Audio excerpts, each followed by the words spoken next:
Welcome to அரசு kitchen. இன்னைக்கு ஒரு சூப்பரான முட்டை குருமா தான் பார்க்க போறோம். இது இட்லி, தோசை, இடியாப்பம், சப்பாத்தி, பூரி, முக்கியமா ரைஸ்க்குலாம் செமையா இருக்குங்க. கண்டிப்பா நீங்க உங்க வீட்டுல ட்ரை பண்ணுங்க. இந்த வீடியோவை முழுமையா பாருங்க. அதுக்கு முன்னாடி என் சேனலை ஃபர்ஸ்ட் டைம் பாக்கணும்னா சப்ஸ்கிரைப் பண்ணிட்டு பாருங்க. வாங்க இப்போ வீடியோக்குள்ள போகலாம்.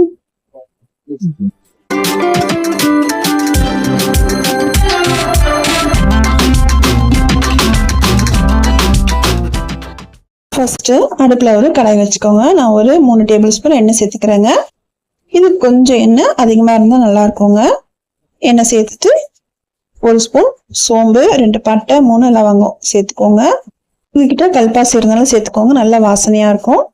இப்போ இது நல்லா பொரிஞ்சு வரட்டும். பொரிஞ்சதும் மீடியம் சைஸ் வெங்காயத்தை கட் பண்ணி எடுத்திருக்கேன், அது சேர்த்துக்கலாம். சேர்த்து நல்லா நம்ம வதக்கிக்கலாங்க. இதை நல்லா வதக்கிக்கோங்க. நல்லா இது வதங்கி கலர் மாதிரி வரட்டும். இந்த குருமா பார்த்தீங்கன்னா முட்டை வச்ச ஒண்டி இல்லைங்க, நம்ம வெஜிடபிள் போட்டும் செய்யலாம், இல்லைன்னா வெறும் உருளைக்கிழங்கு வச்சு கூட செய்யலாங்க, இல்லைன்னா காலிஃப்ளவர் ஒண்டி கூட போட்டு செய்யலாம். செம்மையா இருக்கும். கண்டிப்பா ட்ரை பண்ணுங்க. நல்லா அது வதங்கி வரட்டுங்க, கலர் மாறட்டும். அது வரைக்கும் ஒரு சிம்ல வச்சுக்கலாம். இப்போ இதுக்கு இஞ்சி பூண்டு பேஸ்ட் சேர்த்துக்கலாங்க.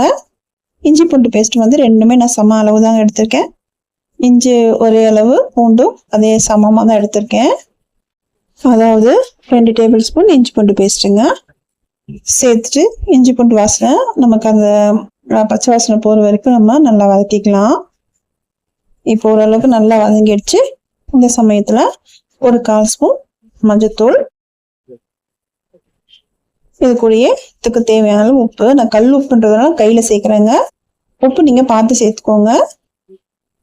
ஒரு 1 டேபிள் ஸ்பூன் மிளகாய் தூள், இது வீட்டில் அரைச்ச மிளகாய் தூள் தாங்க. இதையும் சேர்த்து நம்ம நல்லா கலந்து விட்டுக்கலாம். இப்போ நமக்கு அந்த வெங்காயத்தை நல்லா வதக்கும் போது நமக்கு கலரும் நல்லா கிடைக்குங்க. அதுக்கு தான் நம்ம வெங்காயம் வதங்கி அந்த எண்ணெயிலேயே மிளகாய் தூளை நம்ம சேர்க்கிறோம்.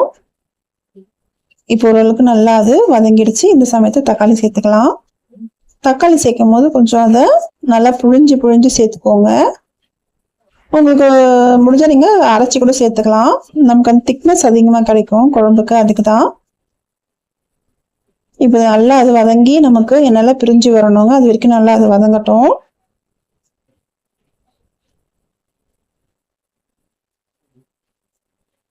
இதுவே கொஞ்சமா கொத்தமல்லி இலைகளும் சேர்த்துக்கிறேன், நமக்கு வாசனையா இருக்கும். நல்லா சேர்த்து நல்லா கலந்து விட்டுக்கோங்க.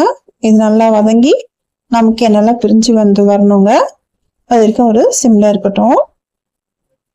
இதுக்கு சீக்கிரமா நீங்க வதங்கணும் போது நம்ம ஒரு 2 நிமிஷம் மூடி வச்சாலே போதுங்க, நமக்கு சீக்கிரமா வதங்கி வந்துடும். ட்ரை பண்ணுங்க உங்க வீட்டுல. இப்ப பாத்தீங்கன்னா ரொம்ப நமக்கு வந்து ட்ரையா இருக்கிற மாதிரி இருந்தா கொஞ்சமா தண்ணி சேர்த்துக்கிறேன், அப்புறம் அடி பிடிச்சிடும். அதனால கொஞ்சமா தண்ணி சேர்த்துட்டு இப்ப நல்லா கலந்து விட்டுக்கலாம். இப்ப பாருங்க நல்லா அது வதங்கி வந்திருக்கு. இந்த சமயத்துல நான் வந்து ஃபர்ஸ்டே வந்து தேங்காய் சேர்த்துக்கிறேங்க. தேங்காய் நம்ம வந்து ஒரு 1/2 முடி தேங்காய் எடுத்துருக்கேன். அதுல கொஞ்சமா ஒரு 4-5 முந்திரி பருப்பும் சேர்த்து நல்லா அரைச்சி வச்சிருந்தேங்க. அப்பதான் நமக்கு குருமா நல்லா கிரீமியா கிடைக்கும். நீங்க ஃபர்ஸ்டே வந்து தேங்காவை சேர்த்துருங்க. இப்ப அது நம்ம அந்த மசாலா நல்லா அது நல்லா கலந்து நமக்கு சூப்பரான கலர் கிடைச்சிருக்கு பாருங்க. உங்களுக்கு குழம்பு வந்து எந்த திக்னஸ்ல வேணுமோ அதுக்கேற்ற மாதிரி நீங்க தண்ணி சேர்த்துக்கோங்க. நான் ஒரு 4 டம்ளர் தண்ணி சேர்த்துருக்கேங்க.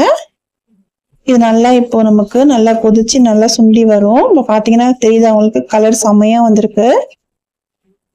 இப்போ நல்லா இது கொதிக்கட்டும். நல்லா ஃபாஸ்டா வச்சுக்கோங்க அடுப்பை. கேஸ் நல்லா ஃபாஸ்டா வச்சுட்டு நல்லா கொதிக்கட்டோங்க. இப்போ வந்து கொதிக்கிற சமயத்துல நான் கொஞ்சமா கறி மசாலா சேர்க்கிறேங்க. சும்மா இது வாசனைக்கு தான், இது ஆப்ஷனல் தான். உங்களுக்கு வேணா சேர்த்துக்கலாம், இல்லைன்னா வேண்டாம். கறி மசாலா இல்லை கரம் மசாலா எதுனாலும் சேர்த்துக்கலாங்க. இது சும்மா நமக்கு முட்டை குழம்புனால நமக்கு வந்து நான்வெஜ் மாதிரி நமக்கு ஸ்மெல் வரும்ன்றதுக்காக தான் இது வந்து சேர்க்கறது. இது ஆப்ஷனல் தான். இது நல்லா அது கொதிச்சு வரட்டும். இப்ப பாத்தீங்கன்னா நல்லா அது கொதிச்சு வெங்காயம் தக்காளிலாம் நல்லா வெந்து வந்திருக்கு பாருங்க. நமக்கு கரெக்டான பக்குவத்துக்கு வந்திருக்கு, கரெக்டா இருக்கு. இப்போ ஒரு 2 கொதி விட்டுட்டு நம்ம ஒவ்வொரு முட்டையா உடைச்சு ஊத்திக்கலாம். இதுல நீங்க வேக வச்சுக்கணும் முட்டை சேர்க்கலாங்க, அது நல்லாதான் இருக்கும். நான் இன்னைக்கு உடைச்சுதான் ஊத்துறேன். வேக வச்சு சேர்க்கும் போது நீங்கள் வேக வச்சுட்டு நல்லா அதை ஃபோர்க்கில் இல்லைன்னா வந்து கத்தியில் ஒரு சின்னதாக ஒரு கட் போட்டுட்டு அப்புறமா நீங்கள் சேருங்க. அப்போ தான் நமக்கு உள்ளெல்லாம் வந்து மசாலா, இந்த குழம்போட மசாலா சேரும் வேக வச்சு போடும் போது. இப்போ நான் வந்து முட்டையை உடச்சி தாங்க ஊற்றுறேன். நான் ஒரு 6 முட்டை ஊற்றிருக்கேங்க. நீங்கள் அந்த கடாய்க்கு தகுந்த மாதிரி நீங்கள் முட்டை ஊற்றிக்கோங்க. ரொம்ப கிட்ட ஊற்றுனீங்கன்னா கரெக்டாக வராது.